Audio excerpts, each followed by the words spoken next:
Hi everyone, my name is Rahab Qasim and today I will be talking about the argument principle.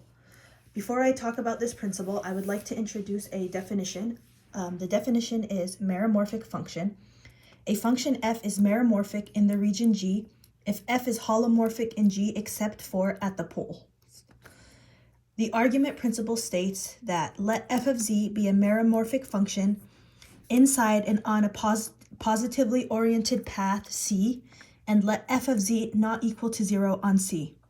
Then 1 over 2 pi I times the integral over C of f prime of z over f of z dz is equal to the n, the number of zeros counted according to multiplicity, minus p, which is the number of poles counted by order.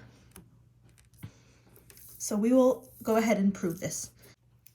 So if you have a function and you have a finite number of zeros and a finite number of poles, basically the number n in this equation is the sum of all the zeros counted according to multiplicity, and the number p is the sum of the sum of all the poles counted according to order in f of z.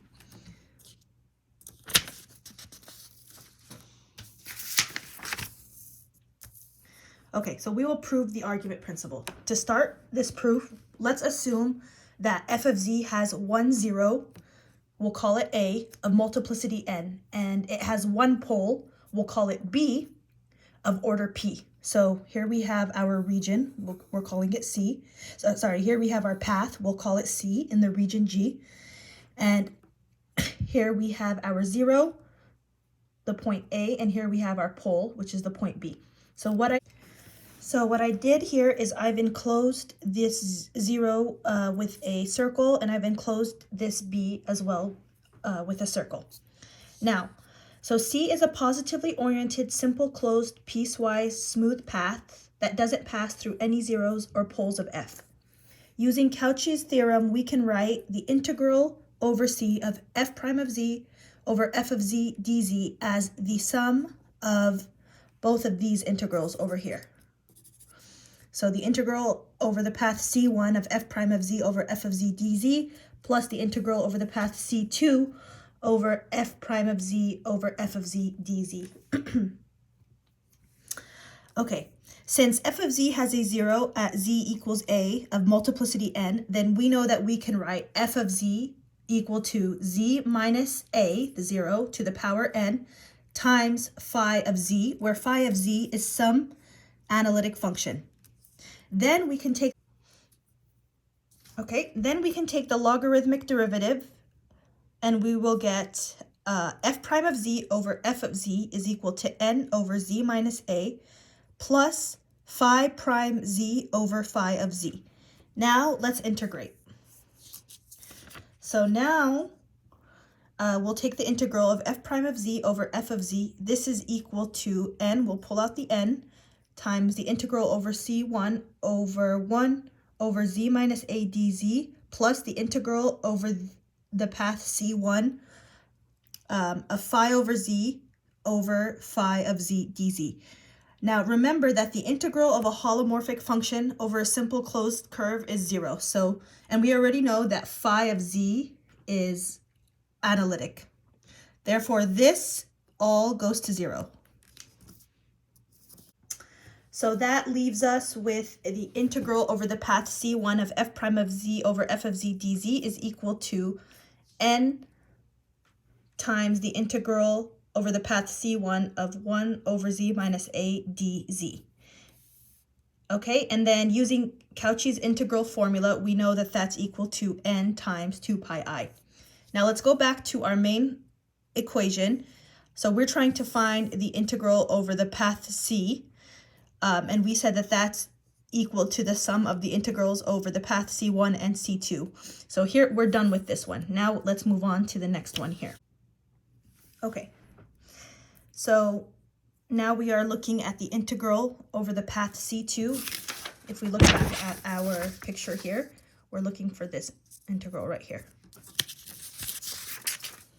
Okay, so we know that f of z has a pole at z equals b of order p. So we know that we can write f of z as psi of z over z minus b to the power p, where p is the order of the pole b. And we know that psi of z is some analytic function. So let's take the logarithmic derivative of f of z, and then that will give us f prime of z over f of z is... Okay, so let's take the logarithmic derivative of f of z. That will give us f prime of z over f of z is equal to psi, sorry, this is a mistake here, psi prime of z over psi of z minus p over z minus b. Now let's integrate. So the integral over the path c2 of f prime of z over f of z dz is equal to the integral over the path c2 of psi prime z over psi of z dz minus p times the integral over the path c2 of 1 over z minus b dz. And then we know that the integral of a holomorphic function over a simple closed path is 0. So this integral goes to 0. Therefore, the integral is equal to minus p times the integral over the path c2 of 1 over z minus b dz. And by Cauchy's integral formula, we know that that's minus p times 2 pi I. So now we can go back to the main equation, and we have found we found this and we found this, so we can plug it back into the main equation, and then that gives us 2 pi I times n minus 2 pi I times p, which is, if we pull out a 2 pi I, it's just 2 pi I times n minus p, and we can rewrite it as 1 over 2 pi I times the integral over c of f prime of z over f of z dz, which is equal to the number of zeros minus the number of poles.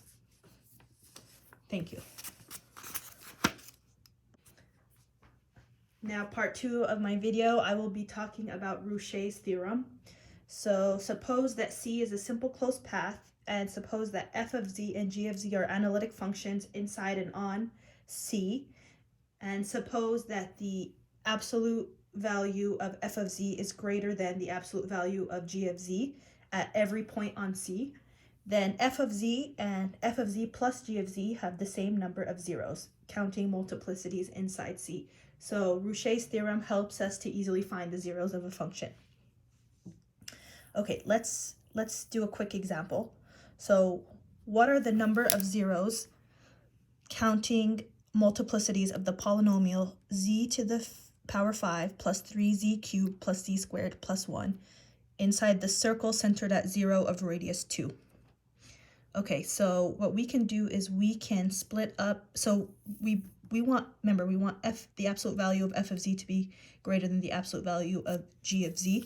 So we can split up this function like this. So we will call this f, so z to the power of 5 is f, and then 3z cubed plus z squared plus 1 is g. And then the next condition was that f of z and g of z have to be analytic. Well, these are both polynomials, and we know that polynomial functions are always analytic. So now let's find the absolute value. So the absolute value of f of z on this circle is the absolute value of z to the power 5, which is just 2 to the power 5, which is equal to 32.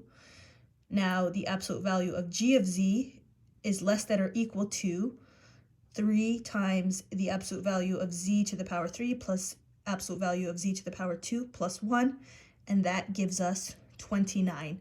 So if we look here, that's the third condition of Rouche's theorem is satisfied because 32 is greater than 29. Therefore, since all of these conditions are satisfied, we can conclude that the number of zeros of f of z plus g of z of this polynomial right here is equal to the number of zeros of f of z. Okay, and so the number of zeros, so we know that f of z is z to the power 5. If you set that equal to 0, you basically get 0 5 times. So we know that this has, so therefore we know that f of z plus g of z has 5 zeros. And that's all. Thank you.